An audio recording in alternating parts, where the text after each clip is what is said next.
and turns and things like that. So explain this to me, Stephen A. Every year the Cowboys play on Thanksgiving. They're not even good. How is that fair? Should they even be allowed to play every single year on our holiday? I don't think so. I think it's tradition. They're holding on to it because obviously they jump-started it in the 60s under Tex Schramm, and I get all of that at the 60s or 70s. I don't recall specifically. But the bottom line is they don't deserve it. They call themselves America's team. I think that, thank you, 1966, right?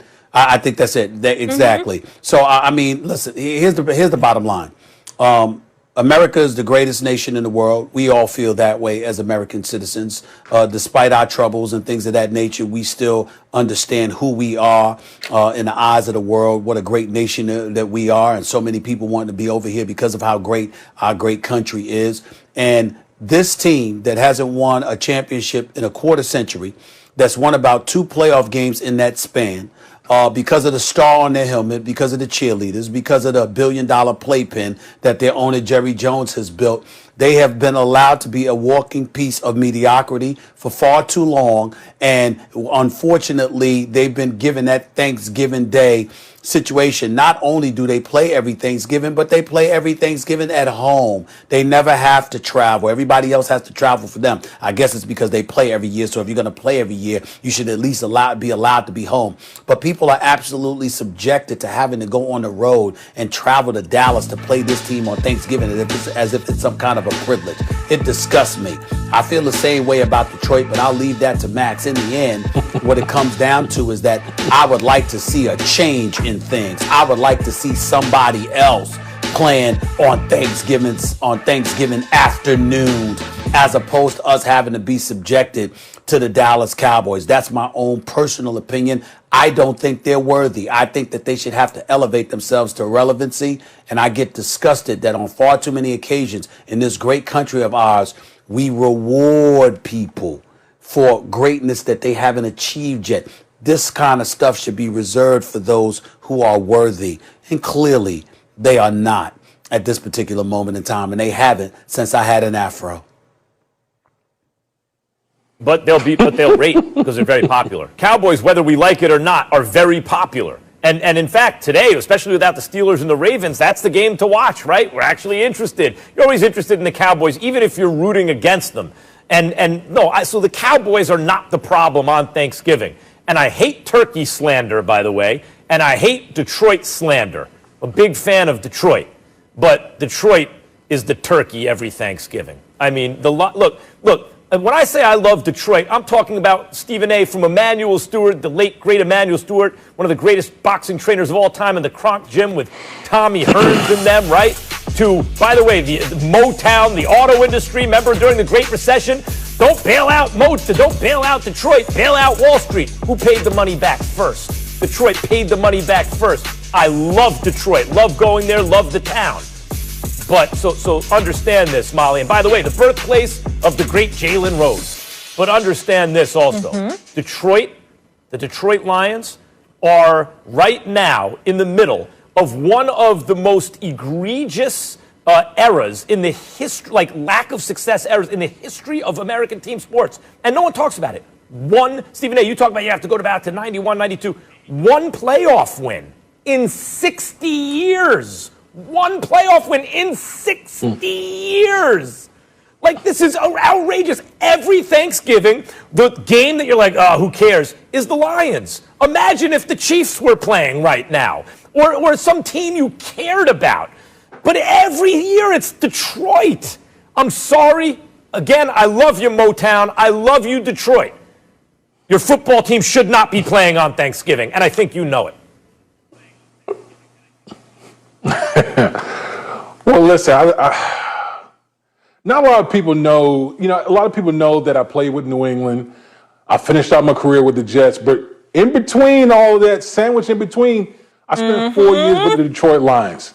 And let me tell you, I have a lot of scars playing with Detroit, particularly on Thanksgiving. From the 6th touchdown, I think Peyton Manning had 1 year we played him. On Thanksgiving, Peyton Manning threw like 6 touchdowns and a half. Michael Vick came in and just terrorized us on Thanksgiving. I have nothing but scars from playing on Thanksgiving with the Detroit Lions. It was just utterly disastrous. So as much as Stephen A., lambasted Dallas Cowboys and his whole disgust and going on his diatribe about the Dallas Cowboys, there is nothing like what the Detroit Lions have been putting out on Thanksgiving, because it's been absolutely atrocious. Well, first of all, I'm not disagreeing because Molly asked me about the Cowboys. It's not that I'm disagreeing with any points about the Lions. You can't disagree. The Lions are the origin. The Lions, I cannot. The Lions are the originator in terms of playing on Thanksgiving Day. They were actually playing on Thanksgiving Day before the Dallas Cowboys. I think a decade, a little while before that. And then Tex Stram decided to do it as a publicity stunt in 1966, and it was a success. So obviously they held on to that. We all know how pathetic the Detroit Lions have been. It's a damn shame. We went through a period where we didn't mind because we got to watch Barry Sanders. And so we get that part. But we understand that. But guess what? At least the Detroit Lions know how much they stink. I mean, one of the funniest times during you remember when they went 0-16, and remember when their executives were covering their face, just sliding. I mean, it was pretty bad. With you. I mean, at least the family holiday. They are. And Matt Miller said, "I know what we need: another receiver in the draft." But all I'm saying is that they don't lie. Excuse me, they don't lie about who they are. The Dallas Cowboys lie to the American public. They have a brilliant, brilliant businessman as an owner and a marketer in Jerry Jones. Okay, they got the cheerleaders. No question about that. They got the $1 billion playpen. Their stadium is off the chain. We get all of that. But in terms of who they purport themselves to be compared to who they are, it is a lie. And haven't we reached a point in our society where we're tired of being lied to? I mean, the Dallas Cowboys lie all the time by acting as if they're relevant when they're not. All right, I want to get to something more positive. It would only be fitting, guys, though, on 2020, we had one good game, Ravens-Steelers, and of course, that's canceled and postponed now until Sunday. I mean, it wouldn't be Thanksgiving in 2020 if we didn't get disappointed again. All right, we'll talk about something positive here, food. I've been watching a lot of shows. A lot of people just aren't into turkey. I'm one of them, not that into turkey, Max, more into the side. So tell me this, if you could ban one food from Thanksgiving, what would it be? I have to ban a food? I have to ban a food? Yeah, I love all Thanksgiving food. I'm not trying to ban any food. I just hate the turkey slander, especially deep fried.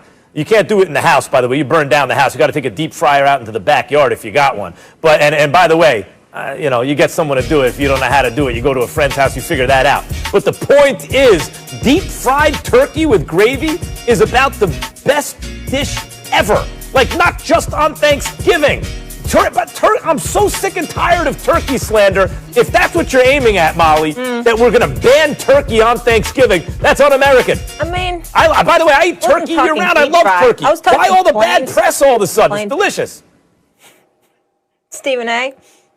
Y'all ready for this?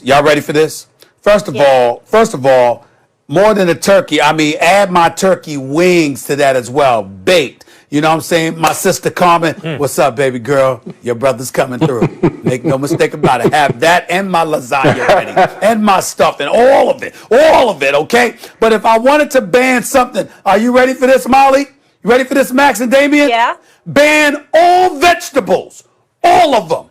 If you gonna stuff it, don't pretend. Don't try to sneak in something healthy. Just get rid of it. Just stop playing games. Get rid of all the veggies, all of them. You're not even into cream corn or any casserole? Think about it. Okay. When we think about Thanksgiving, we don't think about string beans. We don't think about broccoli. We thinking about the candy yams. We thinking about the stuffing, the turkey, the brown rice, the mac and cheese, the turkey. That's what we think about. We ain't think about no damn vegetables. Get rid of all the vegetables for that one day, because ain't nobody trying to be healthy on Thanksgiving Day. Nobody. Facts. Damien, what about you? What would you ban? Well, listen, Molly, I'm in a great mood. I'm in a festive mood because Thanksgiving is my favorite holiday. I'm not talking about banning. For me, I'm talking about what I'm going to be consuming today. So I brought a couple things for y'all, okay? You see this macaroni and cheese right here that I got out of the oven? Okay, this macaroni and cheese will literally fall off your fork. That's how it's supposed to be done. If your cheese not falling off your fork, then it ain't mac and cheese. You heard me? All right, now, here we go. I got the banana pudding, okay? No vanilla wafers on this right here. I got the Petra's Farm cookies on top of that. So this banana pudding, let me tell you, it's so rich, it's going to have you run to the bathroom in about 15 minutes, all right? So you got to be careful with the banana pudding, but that's just a little something that's going on in the Woody household today. I gotta say this. I gotta say this. I gotta say this. I gotta give D Wood props where props is due. Everybody know I'm gonna try to flow through my sister Carmen's house. But I might have to stop over to Woody's residence. I might have to stop over there.